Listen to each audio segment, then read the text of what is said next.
হযরতে ইমাম গাজ্জালী রাহমাতুল্লাহি আলাইহি অত্যন্ত ব্রিলিয়ান্ট স্টুডেন্ট, মাদ্রাসায় লেখাপড়া করতেন। কিন্তু তার একটা বদ অভ্যাস ছিল, প্রতিদিন ক্লাসে সবার শেষে তিনি আসেন, সবার শেষে তিনি বসেন। হুজুর তাকে বলতেছে, বাবা তুমি কেন সবার শেষে আসো? ক্লাসের মধ্যে সবচেয়ে মেধাবী ছাত্র তুমি, তুমি যদি ক্লাসে সবার সামনে উপস্থিত থাকো তাহলে আমাকে ক্লাস নিতে, আমি ক্লাসে বোঝাইতে খুব আরাম পাবো।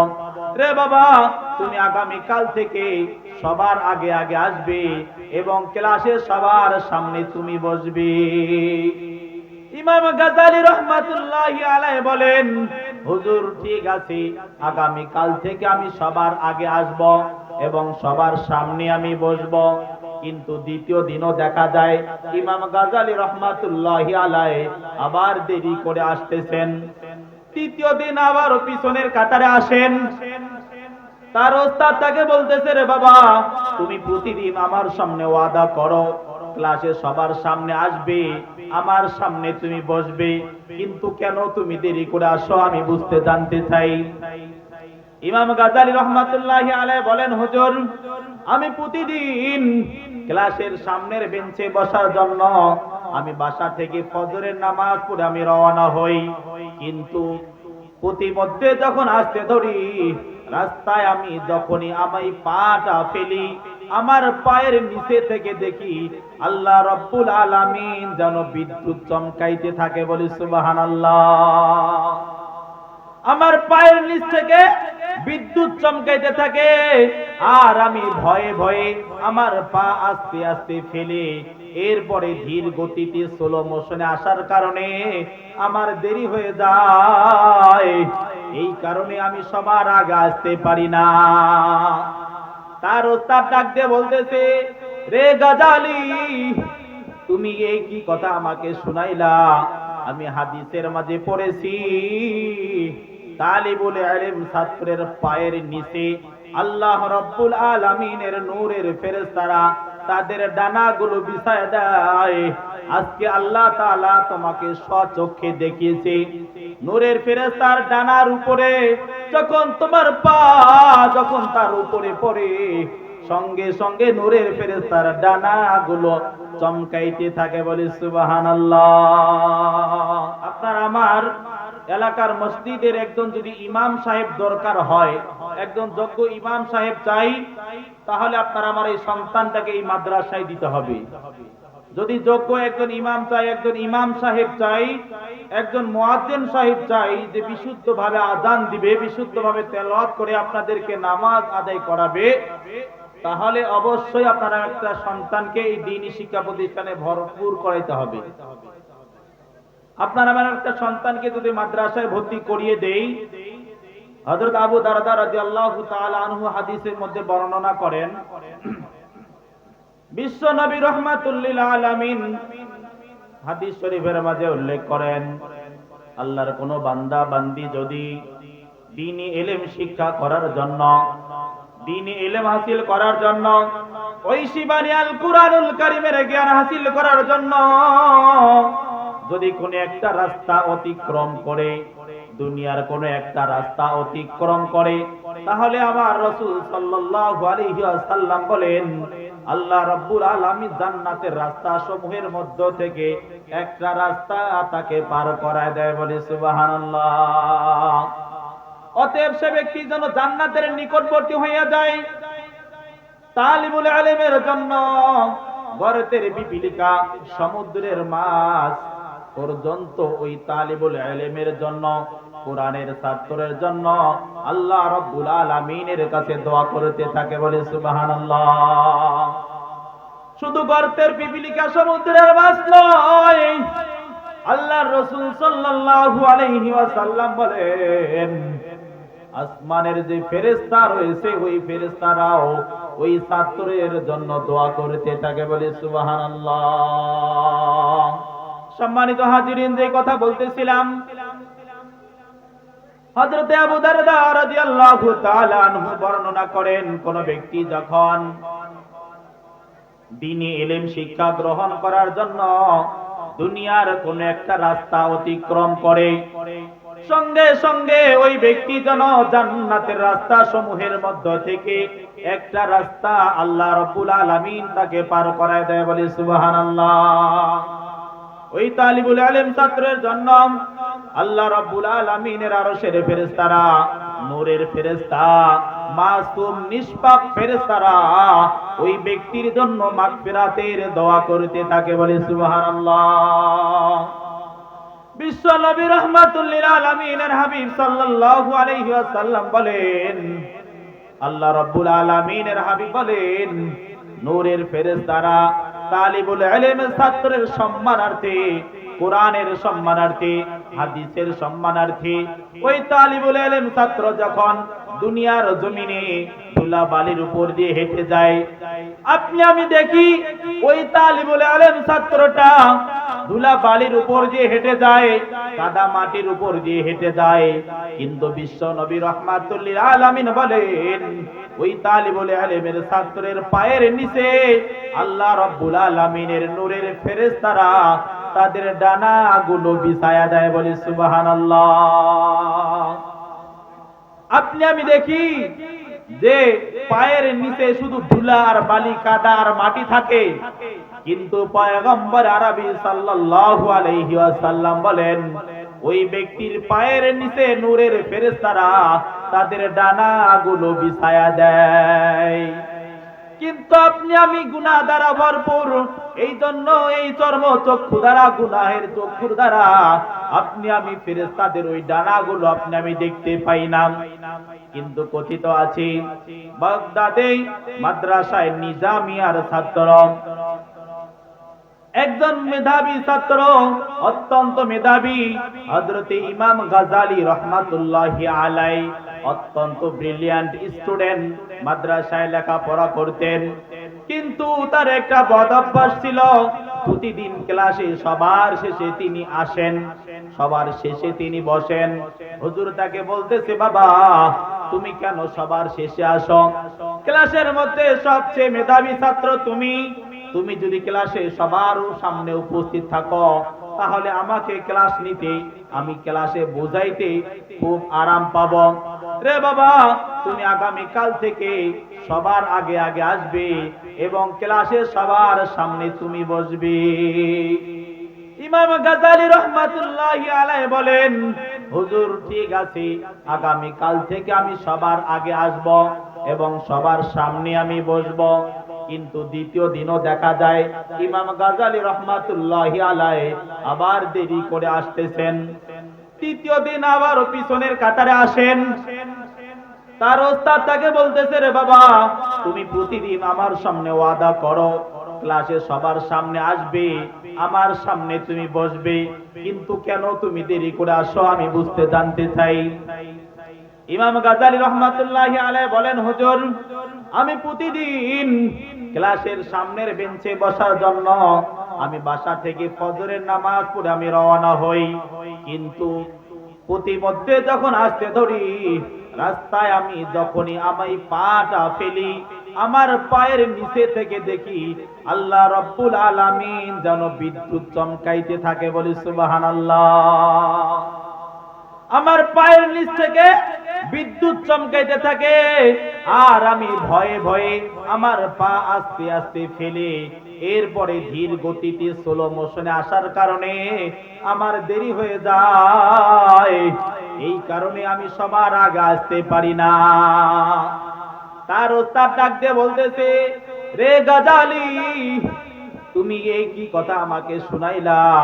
আমি হাদিসের মাঝে পড়েছি তালিবুল ইলম ছাত্রের পায়ের নিচে আল্লাহ রাব্বুল আলামিনের নূরের ফেরেশতারা তাদের ডানাগুলো বিছায় দেয়।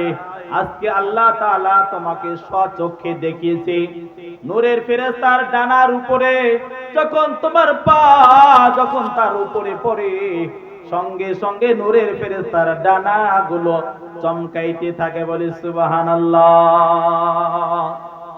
এজন্য সম্মানিত ভাইরা আমার, আপনারা আমার আদরের সন্তানকে যদি দ্বীনি শিক্ষায় শিক্ষিত করি, কোরআনী শিক্ষায় শিক্ষিত করি, আপনার আমার সন্তান দুনিয়ার জমিনে যখন হেঁটে যায়, কোন কবরস্থানের পাশ দিয়ে যখন হেঁটে যায়, আপনি আমিও হেঁটে যাই, আর তালিবুল ইলম ছাত্র হেঁটে যায়, কিন্তু আপনার আমার ওসিলায় ওই কবরের আযাব মাফ হয় না।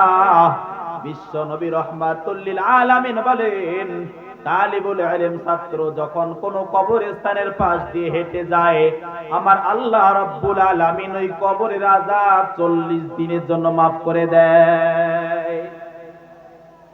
আপনার আমার সন্তান যখন কোন একটা কবরস্থানের পাশ দিয়ে হেঁটে যাবে, ওই সন্তানের ওসিলায় আল্লাহ তাআলা ওই কবরের আযাব আল্লাহ রাব্বুল আলামিন মাফ করে দিবেন, বলি সুবহানাল্লাহ। আপনার আমার এই সন্তানকে যদি দ্বীনি শিক্ষায় শিক্ষিত করি, হাফেজে কুরআন বানাইতে পারি, হক্কানি রব্বানি আলেম বানাইতে পারি, আপনার আমার এই সন্তান যদি কোরআন অনুযায়ী তার বাস্তব জীবন পরিচালিত করে, তার ব্যক্তিগত জীবন, পারিবারিক জীবন, রাষ্ট্রীয় জীবন, তার আন্তর্জাতিক জীবন যদি কোরআন সুন্নাহ অনুযায়ী পরিচালিত করে, তাহলে আমার রাসূল সাল্লাল্লাহু আলাইহি ওয়াসাল্লাম বলেন, আল্লাহ রাব্বুল আলামিন ওই ব্যক্তিকে জান্নাতুল ফেরদাউস দান করবেন, বলি সুবহানাল্লাহ। বিশ্ব নবী রাহমাতুল লিল আলামিন বলেন, মান ক্বারাআল কুরআন ফাস্তাজহারাহু ফাহাল্লা হালালাহু ওয়া হাররামা হারামাহু আদখালাহুল্লাহুল জান্নাহ। বিশ্ব নবী রাহমাতুল লিল আলামিন বলেন, কোন ব্যক্তি যদি হাফেজে কুরআন হয়, আলেম হয়, এবং কুরআনের হালালকে হালাল জেনে, হারামকে হারাম জেনে, কোরআনের হালালকে হালাল, হারামকে হারাম জেনে পার্থক্য করে যদি তার ব্যক্তিগত জীবন যদি পরিচালিত করে, আমার আল্লাহ খুশি হইয়া তাকে জান্নাতুল ফেরদাউস দান করবেন, বলি সুবহানাল্লাহ। হাসরের ময়দানে আল্লাহ রাব্বুল আলামিন তাকে বলবেন, ইকরা ওয়ারতাকি ওয়ারাতিল কামা কুনতা তুরাতিলু ফিদ দুনিয়া ফাইন্না মানজালাকা ইনদা আখিরি আয়াতিন তাকরাউহা। হাসরের ময়দানে আল্লাহ রাব্বুল আলামিন বলবেন, রে বান্দা, দুনিয়ায় যেমনি ভাবে তার তিলের সহিত সহি শুদ্ধ ভাবে, বিশুদ্ধ ভাবে, যেমনি ভাবে আমার কালামুল্লাহ শরীফ তুমি তেলাওয়াত করেছিলে, আজকে হাসরের ময়দানে অনুরূপ ভাবে তুমি তার তিলের সঙ্গে কুরআনুল কারীমের তেলাওয়াত করো। একটা একটা করে কোরআনের আয়াত তুমি পড়তে থাকো, আর আমার জান্নাতের একটা একটা করে তালায় তুমি চড়তে থাকো, বলি সুবহানাল্লাহ। হাফেজে কুরআন একটা একটা আয়াত করবে, আর জান্নাতের একটা একটা তালায় চড়তে থাকবে। দুনিয়ায় আমি কত তালা পর্যন্ত দেখেছি, 100-200 তালা পর্যন্ত টেলিভিশনে দেখেছি, স্বচক্ষে দেখা সম্ভব হয় নাই। কিন্তু হাসরের ময়দানে আপনি আমি যদি হাফেজে কুরআন হই, আপনার আমার সন্তানকে যদি হাফেজা আলেমা বানাইতে পারি, আপনার আমার এই সন্তানের বাড়ি হবে, রব্বুল আলামিনের হাবিব বলেন, আপনার আমার সন্তানের বাড়ি হবে 6236 তালা বাড়ি, বলে সুবহানাল্লাহ। এত বড় বাড়ির মাঝে আপনার আমার সন্তান কি একা একা থাকবে? এত বড় বাড়ির মাঝে সন্তান একা একা থাকবে? সন্তান একা একা থাকবে না, রব্বুল আলামিনের কাছে সুপারিশ করবেন, আয় আল্লাহ তাআলা, আমার আব্বা আম্মা আমাকে অনেক কষ্ট করে অন্যের বাসায় কাজ কাম করে, দিন মজুরের কাজ করে আমার আব্বা জান আমাকে দ্বীনি শিক্ষায় শিক্ষিত করেছে, আমাকে লালন পালন করতে যাইয়া আমার আব্বা জান ঠিক মতো ইবাদত করতে পারেনি, আমার মা ঠিক মতো ইবাদত করতে পারে নাই। রব্বুল আলামিন তারা আজকে জাহান্নামের মাঝে, ওই গহীন অন্ধকার, ওই জাহান্নামের আগুনে তারা লিপ্ত রয়েছে। রব্বুল আলামিন তুমি আমার আব্বা আম্মাকে তুমি জান্নাত দান করো। বিশ্ব নবী রাহমাতুল লিল আলামিন বলেন, ওয়াশাফাহু ফি আশরাতিন মিন আহলি বাইতিহি কুল্লুহুম ক্বাদ ওয়াজাবাত লাহুন নার। আল্লাহ রাব্বুল আলামিন ওই হাফেজে কুরআনকে জান্নাতে নিয়ে যাওয়ার জন্য 10 জন ব্যক্তিকে সুপারিশ করে জান্নাতে নিয়ে যাওয়ার মতন ক্ষমতা আমার আল্লাহ তাকে দান করবেন, বলে সুবহানাল্লাহ।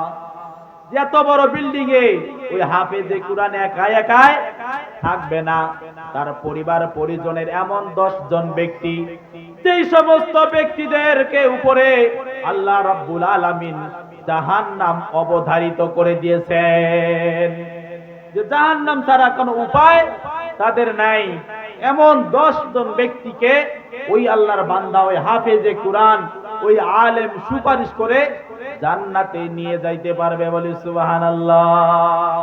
কেননা ওই হাফেজে কুরআন যখন হবে, সে দুনিয়ার সকল প্রকার গুনাহ থেকে বেঁচে থাকবে।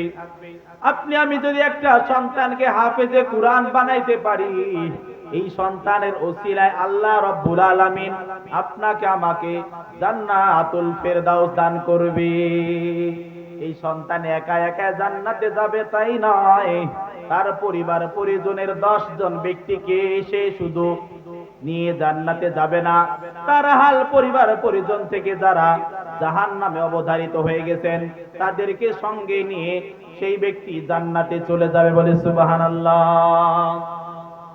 এই জন্য আপনার আমার আদরের সন্তানদেরকে দ্বীনি শিক্ষায় শিক্ষিত করব, মেয়েদেরকে মহিলা মাদ্রাসায় দিব, ছেলেদেরকে ছেলে মাদ্রাসায় দিব, কোরআনী শিক্ষায় শিক্ষিত করব। আপনার আমার এই সন্তানকে হাফেজ বানান, আলেম বানান, এরপরে ডাক্তার, মাস্টার, ইঞ্জিনিয়ার, প্রফেসর বানান, কোনো সমস্যা নাই।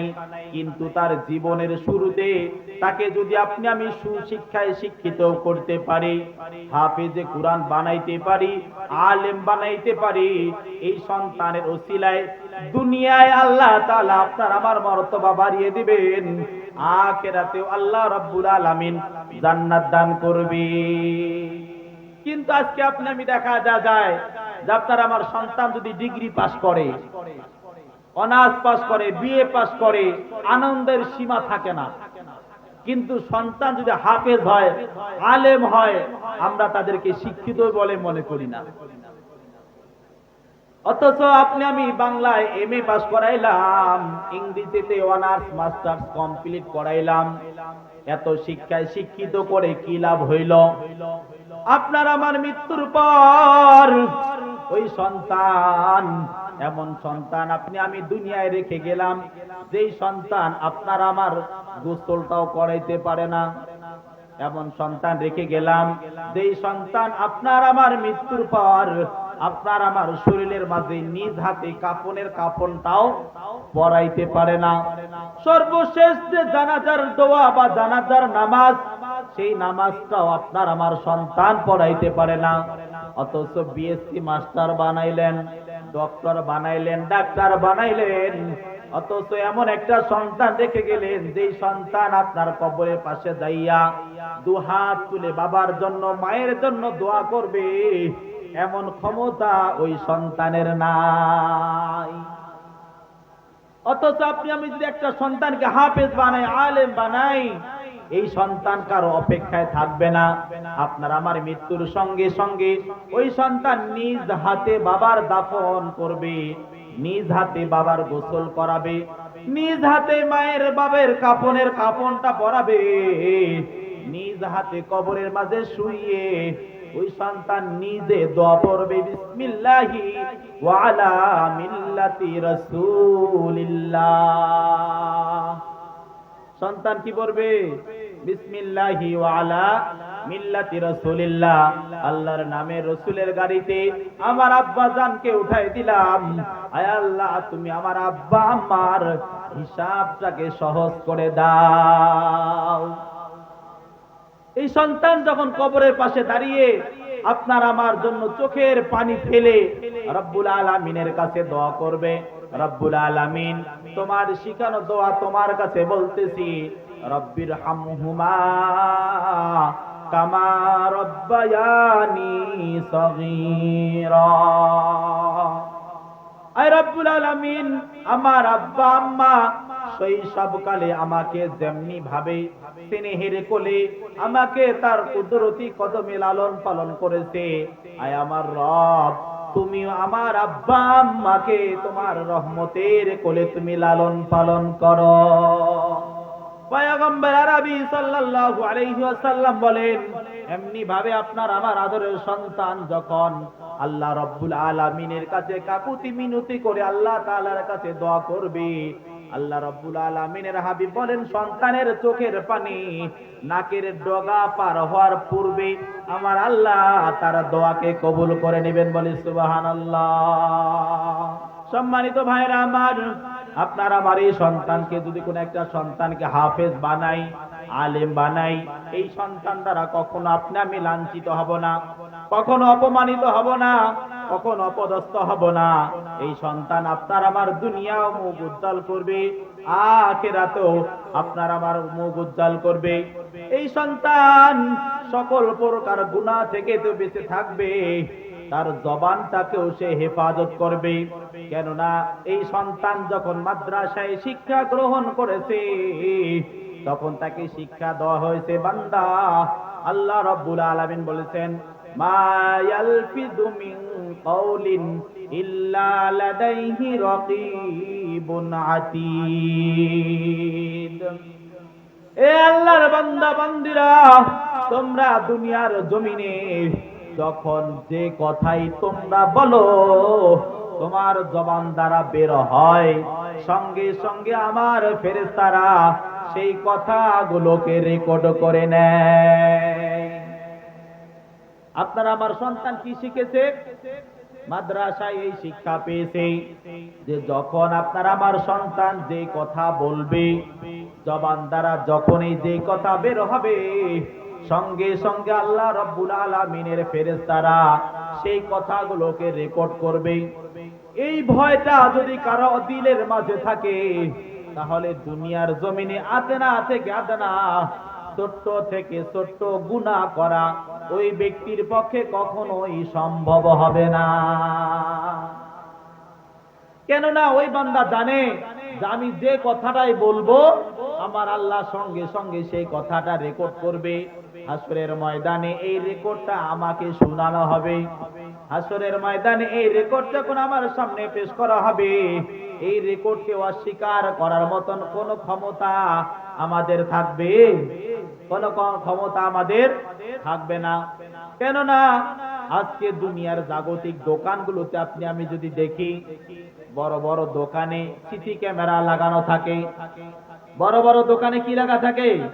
সিসি ক্যামেরা লাগানো থাকে। আর এই সিসি ক্যামেরা যেই দোকানে লাগা থাকে, এই দোকানে কি উদ্দেশ্যে লাগায়? সিসি ক্যামেরা লাগানোর মূল উদ্দেশ্য হলো আপনাকে আমাকে মনিটরিং করা, আপনাকে আমাকে দেখা, আপনি আমি দোকানের ভিতরে যাইয়া দোকান থেকে কোনো কিছু চুরি করে নিতেছি কিনা, দোকানদারের অবর্তমানে অগোচরে আপনি আমি কোনো কিছু নিজের মনে করে নিতেছি কিনা, এটাকে দেখার জন্য দোকানদার সিসি ক্যামেরা লাগায়। এবং আপনাকে আমাকে সতর্ক করে দেওয়ার জন্য দোকানদার এটাও লিখে রাখে, রে দোকানদার, এ আমার কাস্টমার, তুমি আমার দোকানে এসেছো ভালো কথা, কিন্তু আমার দোকানে আসার পর আমি নাই এইটা ভেবে তুমি আমার দোকান থেকে কোনো কিছু চুরি করতে পারবে না।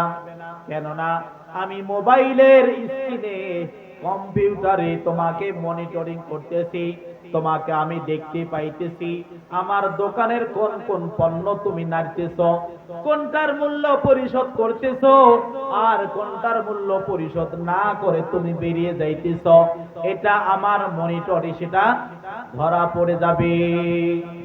এই ভয়ে দোকানে যাইয়া দোকানের কাস্টমার আপনি আমি গেছি, দোকানদার নাই, তারপরও আপনি আমি দোকান থেকে কোনো কিছু নাড়ি না। কেন? আপনার আমার ভয়, আপনাকে আমাকে ক্যামেরা দেখতে আসি, এই ক্যামেরার ভয়ে আপনি আমি কোনো কিছু নাড়ি না। কিন্তু এতটুকু তাকওয়া, এতটুকু ভয়, আল্লাহ রাব্বুল আলামিনের ভয় যদি আপনার আমার দিলের মাঝে থাকতো, রে আল্লাহর বান্দা বান্দিরা, আল্লাহ তাআলা বলতেন, মা ইয়ালফিযু মিন কাওলিন ইল্লা লাদাইহি রাকীবুন আতীদ। যে বান্দা তুমি যে কথাই বলতেছো, সঙ্গে সঙ্গে আমার ফেরেশতারা সেই কথা রেকর্ড করতেছে।